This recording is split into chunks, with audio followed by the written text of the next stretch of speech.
Baik, bismillahirrahmanirrahim. Assalamualaikum warahmatullahi wabarakatuh. Alhamdulillah wa syukurillah wa ni'matillah wa la hawla wa la quwwata illa billahil aliyyil azim.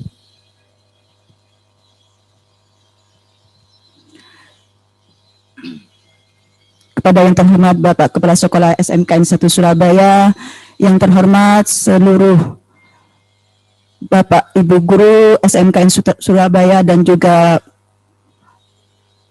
keluarga besar SMKN Surabaya, dan juga yang tersayang, yang tercinta, anak-anakku sekalian, yang pada saat ini masih mengikuti Pondok Ramadan, yaitu kelas 11. Semoga kita semua senantiasa dalam hidayah, ridha dan juga ampunannya. Amin, Allahumma amin.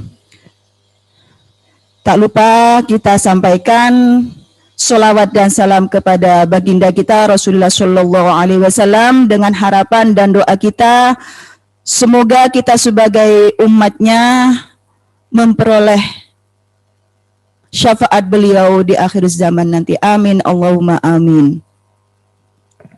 Anak-anakku sekalian, tadi Ustadz Zainuri sudah menjelaskan siapa saya, bertempat tinggal di mana saya, sudah dijelaskan oleh Ustadz Zainuri, dan benar sekali nama saya adalah Faridah Muzayana, yang insya Allah anak kelas 11 MM1 dan MM2 juga PSPT 2 sudah tahu kepada saya, walaupun belum ada yang belum bertatap muka secara langsung. Ya, saya adalah guru pendidikan agama Islam di kelas 11 MM1 dan MM2 dan juga PSPT 2 tahun ini.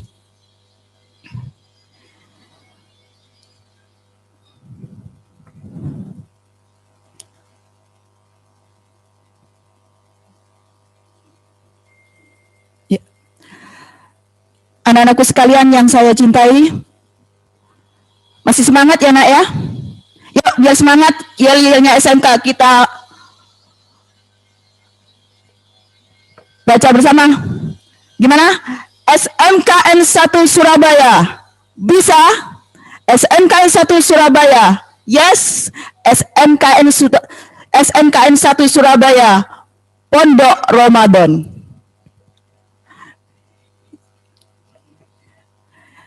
Yuk, biar tidak ngantuk. Coba mungkin bisa berdiri dulu untuk menghilangkan penat sesaat.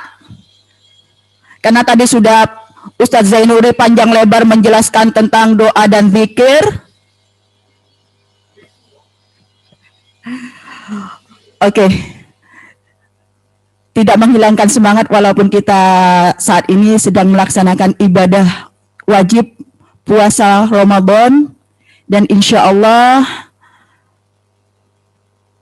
kita akan memperoleh yang namanya rahmat, di mana pada saat ini kita sudah memasuki hari yang ke-11, ya, 10 hari kemarin pada bulan Ramadan itu ada rahmat Allah, dan sekarang kita sudah memasuki hari ke 10 hari kedua, yaitu ada yang namanya ampunan dari Allah, dan nanti juga akan kita temui 10 hari ketiga bulan Ramadan, yang mana di situ kita akan mendapatkan ampunan, yang insya Allah dan mudah-mudahan kita semua memperolehnya. Amin, Allahumma amin.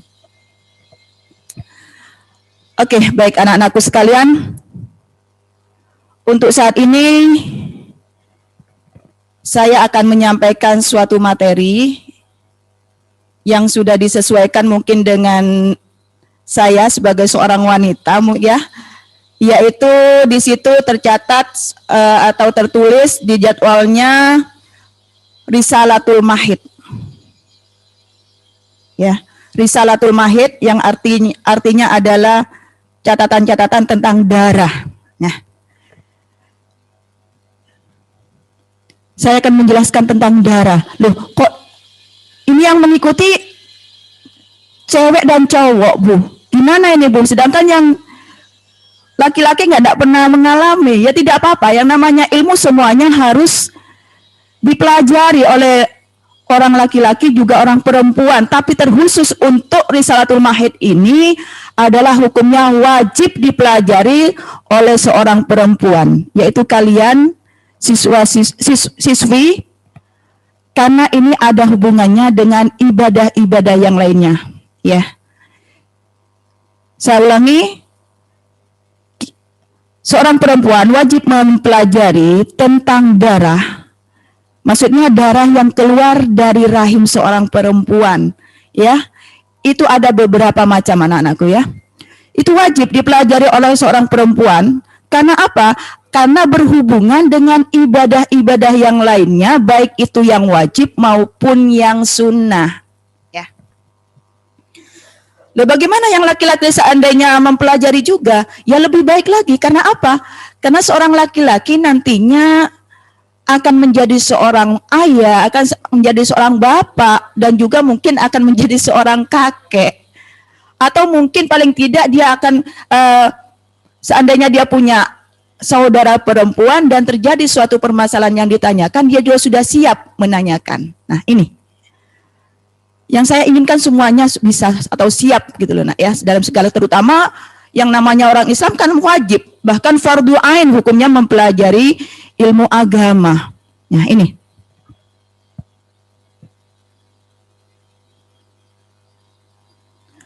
anak-anakku sekalian, khususnya yang perempuan, harus mengetahui tentang masalah darah, di mana yang kita bahas ini adalah darah yang keluar dari rahim perempuan. Ya, ada beberapa macam darah yang keluar dari rahim perempuan, diantaranya adalah haid. Yang kedua ada darah nifas, dan yang ketiga ada yang namanya darah istihadah. Ya.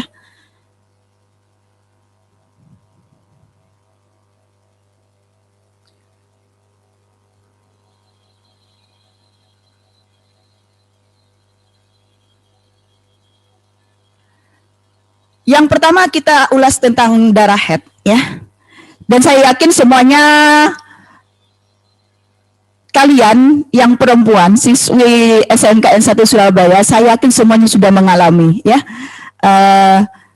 Yang laki-laki ya tentunya enggak mungkin karena sudah bukan kodratnya, ya. Tapi seandainya mempelajari tentang ini, alangkah baiknya, ya. Alangkah baiknya, kenapa? Mungkin sewaktu-waktu nanti pada saat dia sudah menikah, punya istri, punya anak yang kebetulan dia tidak paham tentang darah, entah itu haid atau nifas, istrinya dan anaknya tersebut bertanya kepada dia, sudah siap menjawab, hebat sekali itu, ya, sangat hebat sekali. Ya, di sini ada Mas Takim, ada Mas Hanif, insya Allah semuanya sudah tahu, karena beliau-beliau ini adalah juga alumni SMKN 1 Surabaya dan salah satu dari siswa yang pernah saya ajar juga dulu, ya. Karena saya juga pernah menjelaskan di kelas tentang hal ini, gitu. Ya. Kalau seandainya ada seorang istri atau anak atau mungkin saudara bertanya kepada seorang laki-laki, entah itu saudaranya, ayahnya atau suaminya, terus langsung menjawab, betapa bangganya kan gitu, ya, nak, ya. Lalu seandainya dia tidak tahu, malah bertanya pada orang lain. Nah, ini malah mengurangi apa ya, rasa-rasa bangganya kepada suaminya atau mungkin kepada saudaranya, seperti itu mungkin, ya. Walaupun itu hukumnya tidak wajib, tapi penting juga untuk mempelajari seorang laki-laki, gitu ya, nak, ya. Untuk darah haid, di mana seorang perempuan sudah mengalami haid, dan kalian semuanya yang perempuan saya yakin sudah mengalaminya. Tapi kadang-kadang ada di antara wanita itu belum paham apa itu haid, bagaimana, seberapa waktunya, dan juga bagaimana ciri-cirinya itu. Karena nanti akan berhubungan dengan darah yang namanya istihadah. Itu nak ya. Sebelum kita membahas lebih panjang tentang haid, dalam hal ini kenapa kita harus membahas tentang darah-darah yang keluar dari rahim perempuan?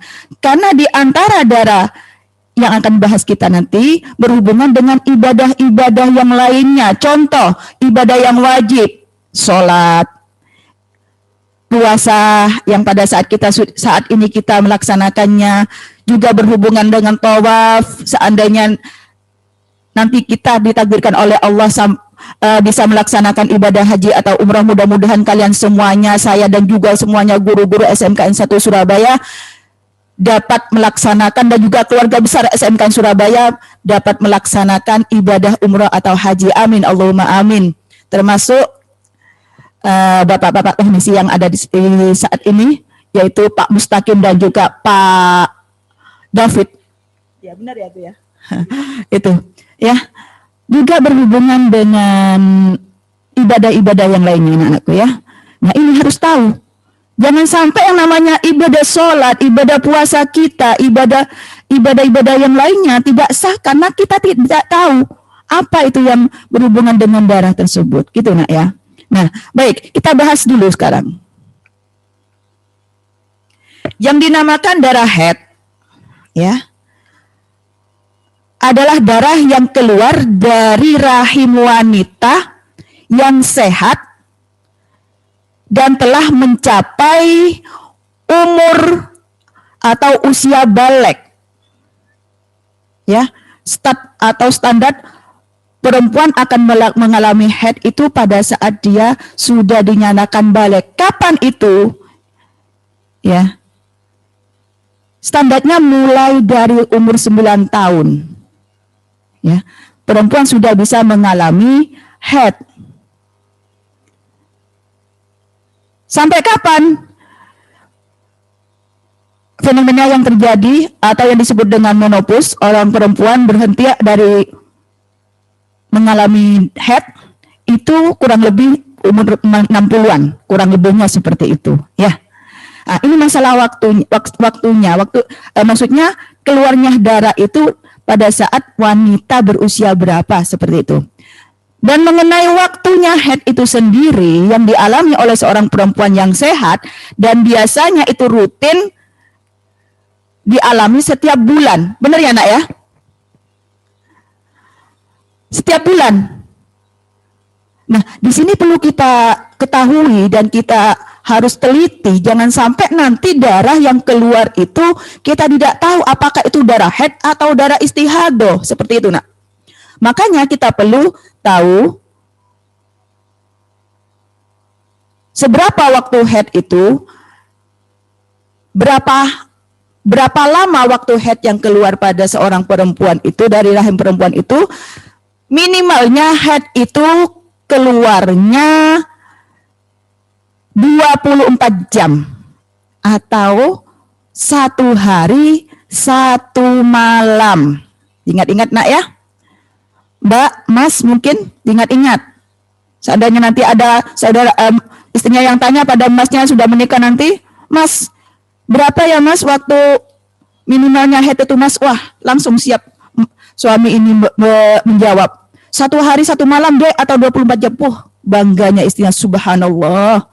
Suamiku bukan hanya ganteng tapi hebat dengan ilmu agamanya, walaupun itu bukan babnya dia sudah juga tahu. Nah ini loh nak ya, bersyukur istrinya, subhanallah, insya Allah akan menjadikan pahala tersendiri bagi suaminya itu nak ya. Saya ulangi, minimal darah haid yang keluar dari rahim perempuan adalah 24 jam atau sehari semalam. Sedangkan maksimalnya adalah 15 hari. Ingat-ingat, 15 hari. Seandainya ada di antara kalian ya atau orang lain yang mengeluarkan darah lebih dari 15 hari, maka yang darah hari ke-16 hari itu disebut dengan darah istihadah. Nah, ini nak ya. Itu ya. Sebelum kita membahas haid lebih lanjut dan juga mungkin nifas, juga istihadah, saya akan menjelaskan selanjutnya macam darah yang keluar dari rahim perempuan adalah darah nifas. Darah nifas adalah darah yang keluar dari rahim perempuan pada saat dia selesai melahirkan. Ya. Berapa waktunya? Minimalnya setetes. Sekejap. Ini minimalnya. Maksimalnya berapa darah nifas itu adalah berapa, Nak? Ada yang tahu? Ayo, ada yang tahu? 60 hari, ya. Maksimalnya waktu nifas yang akan dialami oleh perempuan karena melahirkan itu adalah 60 hari. Diingat-ingat, bukan 40 hari. Karena banyak fenomena yang diketahui. Ya, jawaban dari wanita yang apabila ditanya berapa maksimal waktu nifas, 40 hari. Salah. Ya, 60 hari maksimalnya. Tapi kebiasaannya itu 40 hari. Nah ini. Kenapa kok harus dibahas? Kali lagi ada hubungannya dengan ibadah-ibadah yang lain. Ini. Sedangkan kalau untuk haid itu sendiri, waktu biasanya adalah 7 hari atau 1 minggu. Ya, seandainya kok mengalami haid lebih dari 1 minggu, tidak usah khawatir, tidak usah takut. Tetap itu masih dikategorikan darah haid sampai 15 hari. Nah, seandainya lebih dari 15 hari berarti ini sudah masuk waktu darah istihadah. Apa itu darah istihadah? Adalah darah yang keluar dari rahim perempuan karena penyakit. Ingat-ingat. Dan ini apabila perempuan mengalami darah istihadah, maka dirinya tetap wajib melakukan sholat, terutama yang 5 waktu. Nah ini. Tetap. Tidak boleh loh Bu, saya keluar darah loh Bu. Saya kan tidak boleh sholat. Siapa bilang? Lihat dulu waktunya. Ya. Karena ada perbedaan waktu antara haid dengan nifas dengan istihadah. Ya. Kalau nifas tadi maksimalnya adalah 60 hari. Seandainya sudah memasuki waktu 61 hari dan seterusnya, itu sudah dikategorikan darah istihadah sampai 15 hari. Seandainya setelah 15 hari dari suci tersebut atau keluar darah istihadah, maka sudah dikategorikan masuk darah haid lagi. Gitu, Nak. Ya. Baik.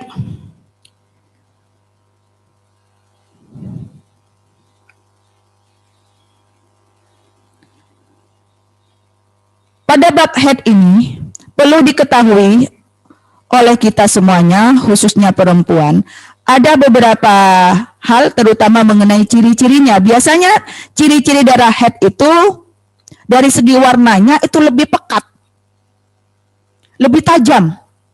Biasanya ya, kita mengalami haid itu siklusnya mungkin dari kuning dulu, agak kecoklatan. Nah ini, setelah itu naik lagi ke merah-merahan.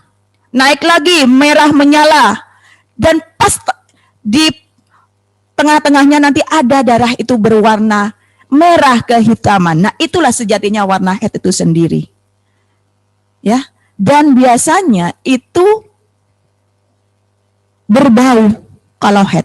Tapi beda dengan darah istihadah. Kalau darah istihadah itu ciri-cirinya merah menyala, encer, dan tidak berbau.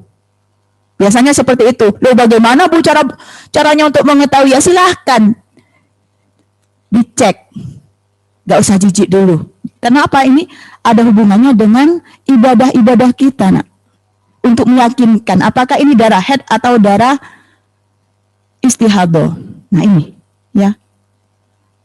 Ini dari segi jenisnya atau ciri-cirinya. Ya. Dan sama, ciri-cirinya darah haid dengan darah nifas, yaitu merah, kehitaman, kental, dan berbau. Ini ciri-cirinya.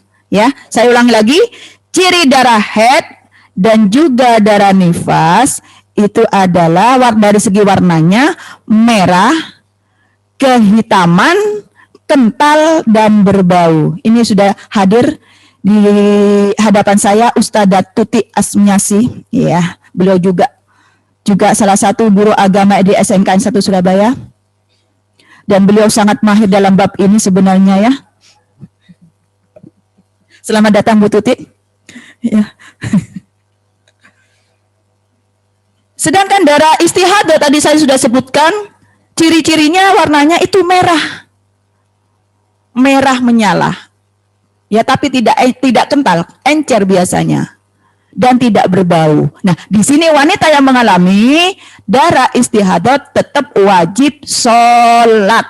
Nah, ingat-ingat. Ya, nggak boleh ngentengkan loh, saya ada keluar darah Bu nggak sholat, padahal itu darah istihadah, ya bisa nak, tidak sholat, ya tetap ya harus puasa juga kalau itu puasa Ramadan, kecuali kalau puasa sunnah nggak masalah, nggak dikerjakan juga, sholat sunnah juga nggak masalah kalau nggak dikerjakan, seperti itu nak ya. Seandainya Bu saya mau sholat sunnah Bu, padahal saya juga istihadah, ya tidak masalah, asalkan tahu tata caranya nanti, bagaimana caranya, nah, nanti kita bahas insya Allah ya. Yang kita bahas dulu sekarang mengenai apa larangan bagi wanita yang sedang mengalami haid dan nifas. Oke, kita sudah melanjutkan tambah materinya. Larangan bagi wanita yang mengalami haid dan nifas diantaranya, ingat, pertama sholat. Ya, sholat, baik itu sholat fardu maupun sholat sunnah. Ingat-ingat, haram bagi perempuan yang sedang haid atau nifas melaksanakan sholat, baik itu yang fardu maupun yang sunnah. Pending dulu, istirahat dulu. Ya, biasanya Ramadan ini, ya. Kalau sudah kedatangan tamu, katanya alhamdulillah kedatangan tamu bisa berbuka puasa, ya. Katanya sing cowok, wah enak wedok gak poso, padahal ya gak enak ya nak, kenapa setelah Ramadan tetap membayar hutangnya berapa hari haidnya pada saat itu. Nah itu ya nak ya, ini. Tapi tidak masalah, nggak apa-apa. Memang itu ada suatu rezeki dan juga kenikmatan juga dari Allah, ya. Ini. Saya ulangi, wanita yang sedang mengalami haid atau nifas tidak boleh sholat dulu, dan haram hukumnya, ya, entah itu fardu atau sholat sunnah, ya. Saya enak loh Bu kalau sholat Bu, tenang rasanya Bu. Saya sholat saja terus Bu walaupun ya nggak boleh, haram nak, ya. Ini. Yang kedua, larangan bagi orang yang haid dan nifas adalah berpuasa. Baik itu puasa wajib maupun puasa sunnah, ya. Berpuasa tidak boleh. Saat ini lo kok gak enak Bu, nanti saya punya hutang tak puasa terus aja Bu walaupun ya nggak bisa, dosa nak, haram gak oleh, ya. Gak popos makan no, minum sepuasnya karena memang sudah waktunya untuk berbuka, entah itu pada pagi hari datangnya, siang hari, sore atau malam, atau ya sampai sore ya nak ya. Pagi hari kok setelah subuh sudah niat, malamnya sebelum subuh sahur, ya, sahur sampai kenyang, minum banyak kok dilalas, setelah paginya jam 9 datang, biasanya kadang-kadang gelo ya nak ya. Tidak boleh, tetap disyukuri. Kenapa? Kenikmatan dari Allah itu disyukuri saja, karena salah satu yang menunjukkan bahwa wanita itu yang kesempurnaan wanita itu adalah dengan adanya darah-darah yang keluar dari wanita, terutama darah haid itu loh nak, ya. Oke ya. Berapa hari pada saat Ramadan datang haidnya, ya di situ hutangnya. Katakan mungkin haidnya biasanya 7 hari, berarti 7 hari hutang puasanya, di sahur dibayar. Kapan? Setelah bulan Ramadan, memasuki bulan Syawal, mungkin setelah Syawal hari tasyrik boleh langsung puasa nyaurnya, puasa membayar hutang pada saat haidnya itu, ya. Segera di sahur, setelah dibayar hutang puasanya, jangan ditunda-tunda, khawatir nanti lupa atau bahkan menumpuk-numpuk hutangnya malah gak karuan nanti. Nah ini, ya. segera, atau lebih baiknya lagi kalau dicatat. Nah, kalau seandainya kalian mungkin takut lupa, lebih baik dicatat berapa hari utangnya, berapa hari haidnya pada saat puasa Ramadan itu, ya. Ini biar tidak lupa, karena hukumnya tetap wajib puasa bagi orang yang balik itu, ya. Ini yang ketiga, larangan bagi orang yang haid dan nifas itu tawaf. Nah, tawaf, ya. Mudah-mudahan semuanya kalian, baik yang laki-laki maupun perempuan, bisa melaksanakan tawaf yang sebenarnya nanti di Mekah. Dan saya doakan semua keluarga besar SMKN 1 Surabaya dapat melaksanakan juga, termasuk di sini Ustazah Tuti Asmiasi, insya Allah sebentar lagi akan berangkat sekeluarga, dan juga Pak Mustaqim, ya, mungkin nanti berangkatnya bersama istrinya, ya, dan itu sebagai maharnya juga, mudah-mudahan, amin Allahumma amin, ya nak, ya. Ya, mudah-mudahan kalian semuanya bisa berangkat nanti semuanya, entah itu umroh maupun haji, mudah-mudahan. Ya, doakan dan mohon doanya juga, insya Allah dalam kurun waktu berapa tahun ini juga saya akan berangkat juga. Mohon doanya ya nak, karena pandemi akhirnya masih tertunda, tidak apa-apa. Itu adalah ketentuan dari Allah semuanya, dan pasti ada hikmahnya itu semua. Ya, tawaf yang sebenarnya bukan tawaf yang main-main atau gurauan, bukan. Tawaf yang sebenarnya nanti di sana, di kota Mekah, di Masjidil Haram, tengah-tengah Masjidil Haram itu ada kotak hitam tengah-tengahnya, magrom-magrom jalannya wong Jawa. Siapa yang datang biasanya sudah melihat yang namanya kotak hitam ini, ya, berdiri kokoh, ya, yang cukup besar ukurannya, pasti terharu, ya. Sama seperti saya dulu pada saat melaksanakan umroh, pas datang waktu subuh pada saat itu melihat yang namanya Ka'bah, subhanallah, nggak terasa menetes air mata karena terharu. Siapa yang tidak ingin melihat Ka'bah, ya, dan bisa melaksanakan tawaf di situ 7 kali, subhanallah. Mudah-mudahan ya nak, ya, semuanya bisa melaksanakan. Nah, ini larangan bagi wanita yang sedang haid atau nifas untuk melaksanakan tawaf, tidak boleh dulu. Nah, ini, ya. Terus yang keempat, nah, ini biasanya terjadi pada kita, kalian juga, dan juga saya sering ditanya, bagaimana Bu, saya pada saat haid boleh enggak saya membaca Al-Quran? Untuk sesaat jangan dulu, kalau kecuali ada sesuatu yang sangat mendesak wanita yang sedang haid itu untuk membaca Al-Quran. Memang ada yang memperbolehkan dengan niatan membaca Al-Quran itu sebagai zikir, atau mungkin pada saat dia itu harus melaksanakan apa yang ditentukan, karena mungkin contohnya mungkin karena ujian. Nah, itu dengan niatan untuk belajar atau mungkin membaca, untuk zikir masih diperbolehkan. Tapi seandainya tidak mendesak, jangan dulu. Karena memang larangan orang haid dan nifas itu diantaranya adalah menyentuh, membawa, dan membaca Al-Quran. Ingat-ingat, menyentuh, membawa, dan membaca Al-Quran.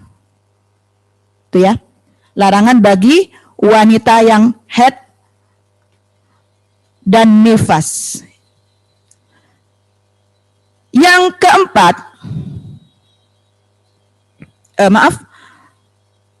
yang kelima ya nak, ya. Ini khusus bagi suami istri mungkin, ya. Larangan bagi orang yang sedang haid dan nifas itu adalah bersetubuh atau bersenggama dengan suaminya. Ingat-ingat, ya. Tidak boleh, haram. Ya, seandainya nanti kalian sudah nikah mungkin, ya nak, maaf. Mudah-mudahan semuanya bisa melaksanakan ibadah nikah, ya. Entah laki-laki maupun yang perempuan, semuanya saya doakan bisa melaksanakan itu, karena adalah salah satu ibadah yang sangat hebat sekali, ya. Di antara adalah nikah. Ya, maaf, ibu ini saya masih kelas 11, ya enggak apa-apa, namanya ini juga ilmu kok ya nak, ya. Wah, biasanya kalau sudah bab nikah itu sangat semangat sekali. Nanti kalau sudah kelas 12 ada bab di pendidikan agama Islam tentang bab nikah. Biasanya anak-anak pada saat itu wah sih antusias sekali, ya, sangat antusias sekali kalau sudah bab itu, ya. Ini Pak Mustaqim barusan, katanya benar Bu, kata ya. Ya, ini. Terus larangan lagi bagi orang haid yang dan nifas, yaitu berdiam atau berhenti di masjid. Kenapa? Ini untuk menghormati iktikaf ya, berdiam. Nggak boleh berdiam diri di masjid atau iktikaf, atau mungkin walaupun itu ada sesaat berdiamnya itu juga. Kenapa? Untuk menghormati tempat itu, karena masjid itu adalah rumahnya Allah yang harus kita hormati seperti itu. Kenapa takut yang namanya darah haid itu menetes, atau katanya orang Jawa apa? Nembus saat duduk. Nah, ini otomatis kan harus disucikan karena hukumnya darah itu najis ya. Hukum dari darah haid dan nifas itu najis, nah. Itu. Dan juga darah istihadah. Ada darah lainnya yang tidak yang keluar dari darah perempuan itu yang dinamakan darah keputihan, tapi tetap hukumnya juga najis itu, nak, ya. Nah, ini. Biasanya kalau darah keputihan itu ya, pernah mengalami kan, nak, yang perempuan keluar cairan putih sebelum dan sesudah haid, itu namanya keputihan. Bagaimana itu hukumnya? Adalah hadas kecil, bukan hadas besar. Ya, maaf, mungkin saya jelaskan dulu di sini. Yang termasuk kategori hadas besar, diantaranya yang masuk pada perempuan adalah darah haid, darah nifas, dan juga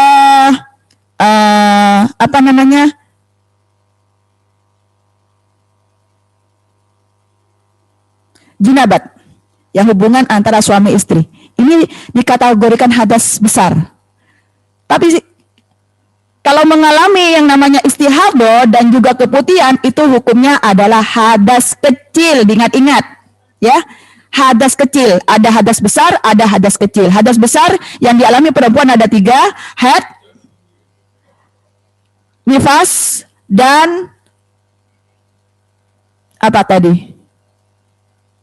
Berhubungan dengan suaminya, bersetubuh atau bersenggama. Kalau laki-laki bisa saja mengalami hadas besar karena keluarnya nutfah atau yang disebut dengan mani, ya, entah itu karena bersetubuh atau bersenggama dengan istrinya, atau keluarnya di luar itu, ya, itu sudah mengalami yang namanya hadas besar. Nah, diingat-ingat, ya. Karena apa? Perlu saya jelaskan di sini tentang hadas kecil dan hadas besar. Nanti ada bab-bab yang perlu diketahui juga, larangan-larangannya apa saja. Nah, sudah saya jelaskan tadi kalau haid dan nifas juga bersenggama antara laki-laki dan suami istri itu mengalami hadas besar, larangannya sama dengan yang saya jelaskan tadi, ya.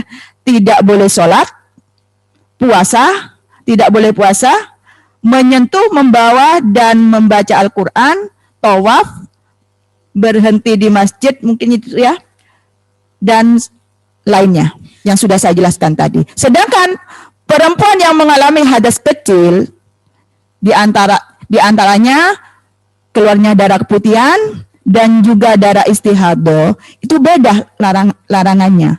Ya. Apa saja larangannya atau yang diharamkan baginya? Sholat itu tidak diperbolehkan atau haram pada wanita yang mengalami hadas kecil. Yang kedua, menyentuh dan membawa Al-Quran. Ingat-ingat, kalau tadi pada saat berhadas besar, laki-laki perempuan, khususnya di sini perempuan, itu tidak boleh menyentuh, membawa, dan membacanya. Tapi pada saat mengalami hadas kecil, perempuan itu tidak boleh, khususnya pada Al-Quran, menyentuh dan membawanya. Tapi boleh membacanya. Gitu loh, nak.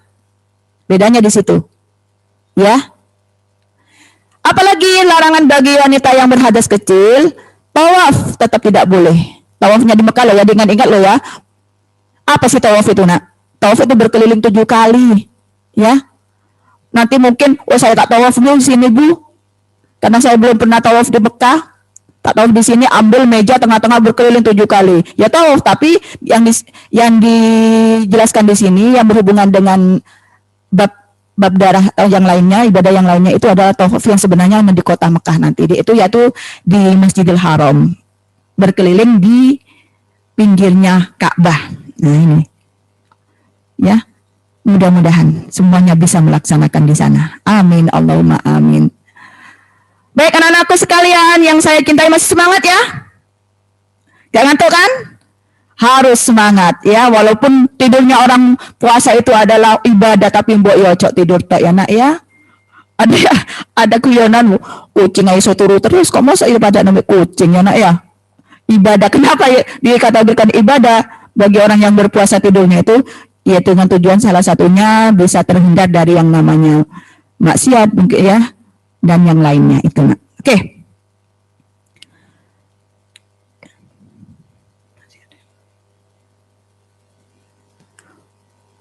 Sekarang yang berhubungan dengan saya jelaskan darah keputihan.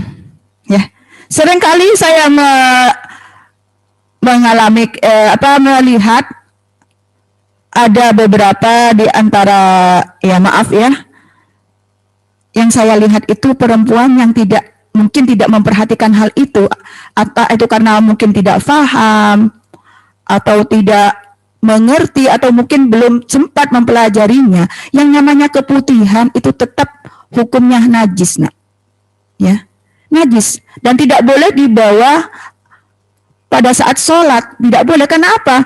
Di antara salah sahnya sholat adalah suci dari hadas dan najis. Ingat-ingat, masih ingat kan? Ya, syarat sahnya sholat di antaranya adalah suci dari najis dan hadas, entah itu hadas besar, hadas kecil maupun hadas besar. Dan di antara hadas kecil ini yaitu wanita yang mengalami keputihan. Bagaimana caranya keputihan itu pada saat kita sholat, mau sholat, perempuan itu ya harus yang namanya itunya, maaf ya, itunya harus dibersihkan. Itunya. Sudah tahu semua ya, nggak usah disebutkan, ngerti kok ya. Itunya harus dibersihkan. Katanya orang Jawa, dicawii, diceboi, dibersihkan sampai suci, sampai tidak ada sisa di situ, sampai bersih. Nah, baru boleh sholat. Seandainya dia tahu keluar keputihan, kok tidak dibersihkan terus sholat, ya nggak sah sholatnya. Kalau sengaja dia kerjakan seperti itu, berarti sama dengan dia tidak sholat, ya terus sholat. Nah ini loh. Jangan sampai kita itu tidak tahu, atau mungkin tahu, pura-pura nggak tahu. Ini malah bahaya, ya. Ini, saya ulangi. Perempuan yang mengalami keputihan harus tetap dibersihkan itunya pada saat mau sholat. Karena termasuk najis dan hadas kecil. Ya. Bagaimana caranya Bu kalau sekolah? Ya, sebisa mungkin pokoknya. Ke kamar mandi dulu, ya. Seandainya yang namanya keputihan itu sampai di CD-nya, ya maaf, katoknya, celana dalamnya, ya dilepas itu, tidak boleh dipakai lagi. Lubu sekolah, lubu masak, ya tetap harus, karena ini adalah menyangkut dengan hukum syariat nak. Jangan sampai kita itu tidak diterima sholatnya gara-gara hal seperti itu. Sayang sekali kan, naudzubillah nak ya, dosanya ya besar itu, nggak boleh meninggalkan sholat itu. Sama dengan meninggalkan sholat hal tersebut. Apabila sudah tahu kok tetap dikerjakan, sudah tahu ada cairan yang keluar, ya, yang disebut dengan keputihan atau yang bahasa kerennya peptek, itu kok sholat tanpa dibersihkan, ya tidak sah sholatnya nak. Kalau sekarang kan gampang saja, kan sudah banyak ya yang namanya apa itu panty-liner atau softtek yang tipis sekali itu, yang biasa dipakai kalau bepergian oleh wanita. Bisa tuh dipakai pada saat keputihan, dipakai aja. Nanti seandainya mau sholat, ya dibuang saja itu yang kena keputihan itu. Ya, tidak boleh dipakai lagi. Ganti dengan yang baru. Atau seandainya kena CD-nya, celana dalamnya, ya celana dalam itu harus dilepas. Tidak boleh dipakai lagi pada saat sholat, karena najis ini. Nanti kalau seandainya dipakai dengan sengaja, ya otomatis sholatnya nggak sah, karena salah satu sahnya sholat itu adalah suci dari najis itu, ya. Tolong ya nak ya, kalau sudah tahu seperti itu laksanakan biar ibadahnya, terutama sholatnya itu diterima sah, ya. Jangan sampai sudah sholat, sudah mengerjakan sholat, tapi tidak sah. Itu sama dengan tidak sholat loh nak. Kan eman kita sudah capek-capek, wudhu, terus sholat, tapi nggak diterima karena hal itu. Dan ini sangat disayangkan kan nak. Ya, itu. Gak apa-apa ribet-ribet sedikit, asalkan kita selamat. Karena apa? Sholat fardu adalah hukumnya fardu ain. Tidak boleh ditinggalkan bagi laki-laki perempuan Islam yang sudah balik. Ingat-ingat loh ya. Jangan sampai kita meremehkan bahkan dengan sengaja meninggalkan sholat. Ayo, cek kepingin selamat, kerjakan sholatnya. Ya, kerjakan, jangan mengentengkan sholat, kepingin selamat dunia akhiratnya. Cek enak, kadang-kadang cuma sakit, pusing, terus gak sholat. Ya, gegana, galau, ditinggal pacar sing gak jelas. Ya, mangkak bulak, galau, sumpah terus gak sholat, ya tambah dosa iku nak. Ya, itu nak ya. Paham ya nak ya? Tentang keputihan. Saya ulangi mungkin darah macam-macam darah yang keluar dari rahim perempuan yang berwarna merah itu tadi apa? Haid, nifas, istihadah. Ingat-ingat. Ya. Haid, nifas, istihadah. Haid waktunya minimalnya 1 hari 1 malam atau 24 jam. Maksimalnya berapa? 15 hari. Nifas minimalnya berapa? Setetes atau ada yang mengatakan sekejap. Maksimalnya berapa? 60 hari. Diingat-ingat ya. Karena banyak sekali ini yang kurang paham mungkin atau tidak paham. Ya.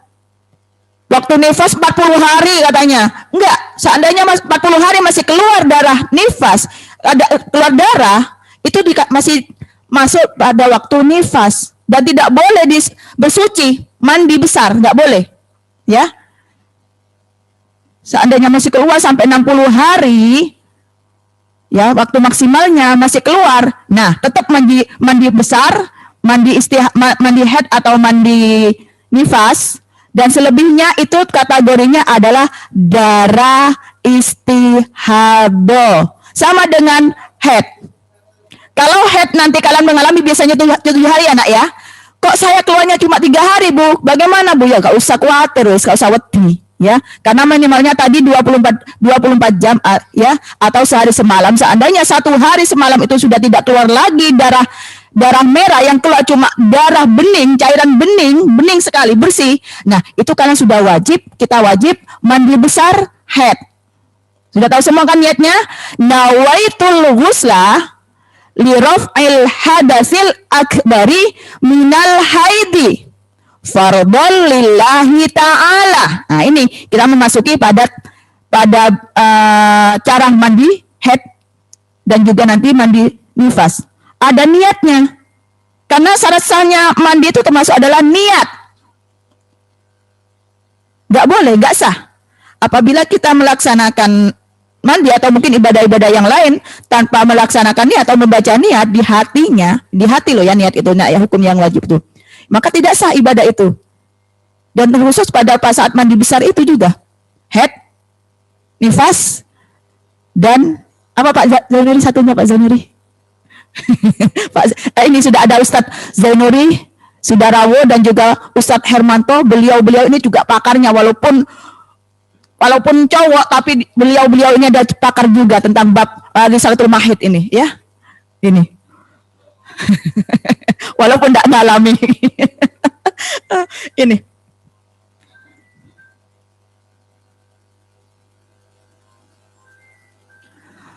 Saya ulangi. Pada saat nanti mandi besar, entah itu haid maupun nifas dan jinabat, tetap harus niat di dalam hati. Sebelum disiram, kita niat di dalam hati menyiram apa?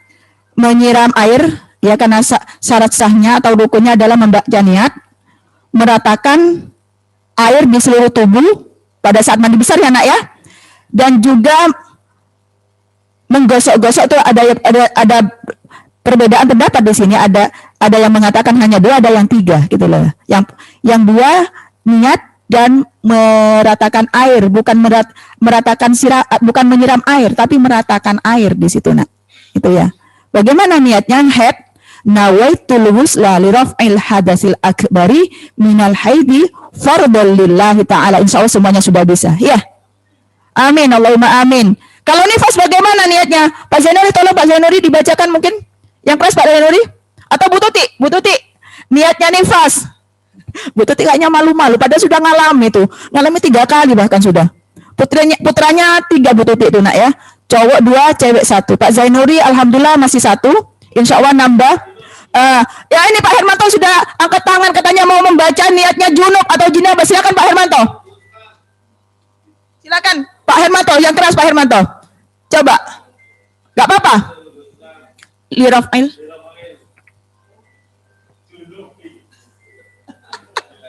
Oh aduh, kayaknya Pak Hermanto malu-malu nak ya. Padahal dulu Masya Allah. Kalau mengalami itu laki-laki subhanallah katanya. Nggak saja jelaskan dulu ya. Itu nanti babnya lain. Mungkin dalam bab pernikahan munakahah itu nak ya.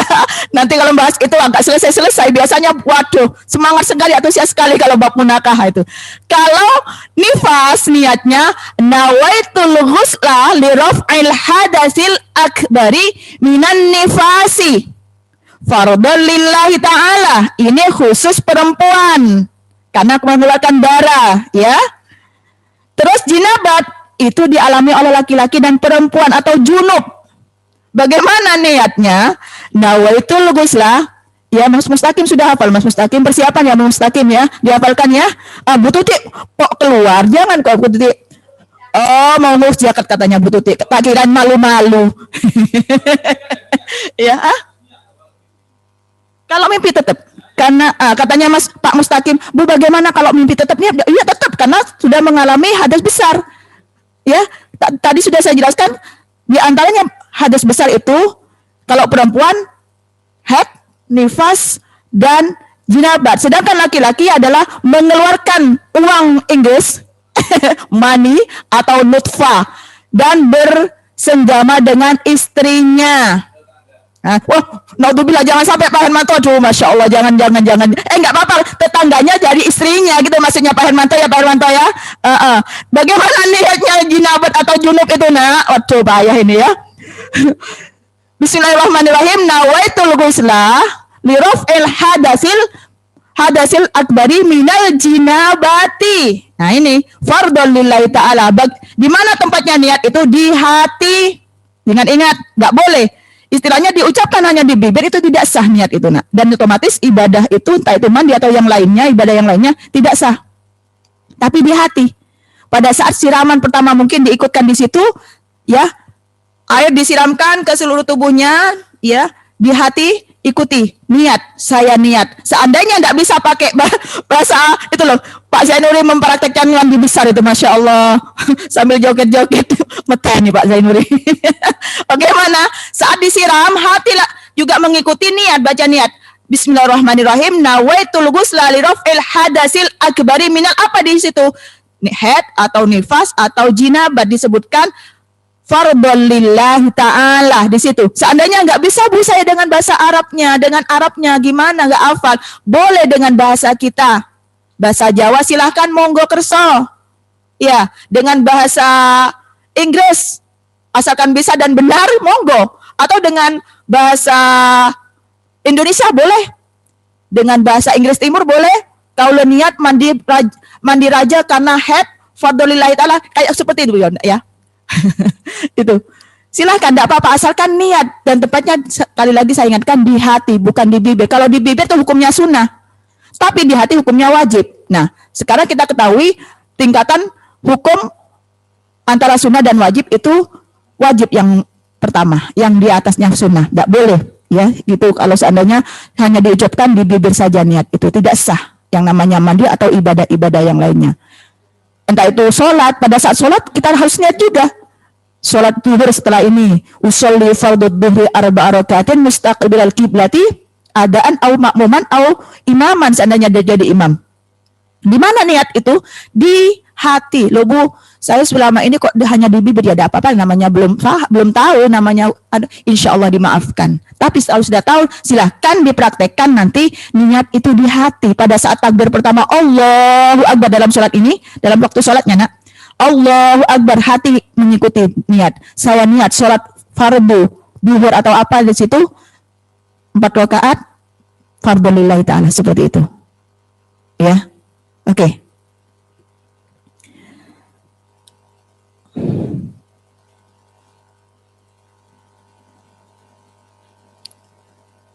Oh, waktunya sudah habis, Mas. Ya. Pas waktunya. Gimana ini? Mau dilanjutkan apa cukup? Biasanya dari perempuan itu kadang-kadang ada unek-unek karena yang mengalami keluarnya darah ya. Ya, biasanya pertanyaan itu yang sering terjadi, bagaimana Bu hukumnya pada saat perempuan pada saat haid atau nifas yang rambutnya lepas. Nah, biasanya seperti itu. Bagaimana dengan yang berhubungan dengan kuku Bu? Ini. Silakan kalian boleh bertanya.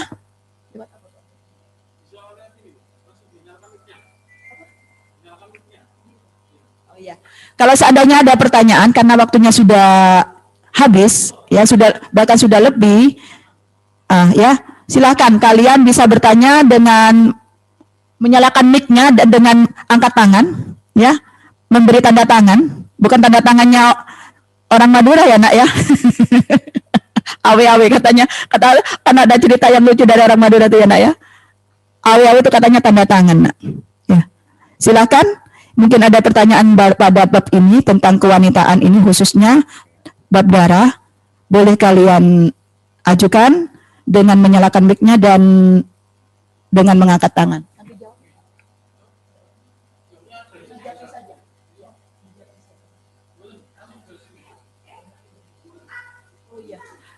Ya, mungkin nanti seandainya nggak sempat Ibu mengajukan pertanyaan, bisa langsung japri ke Ibu saja ya nak ya. Nanti lewat WA atau mungkin lewat yang lainnya, langsung tatap muka silakan. Karena waktunya sekarang hari Jumat dan bapak-bapaknya juga emas-emasnya harus melaksanakan sholat Jumat, ya. Silakan, mungkin bisa japri ke Ibu nanti pertanyaan tentang khusus bab darah ini. Oke ya? Baik.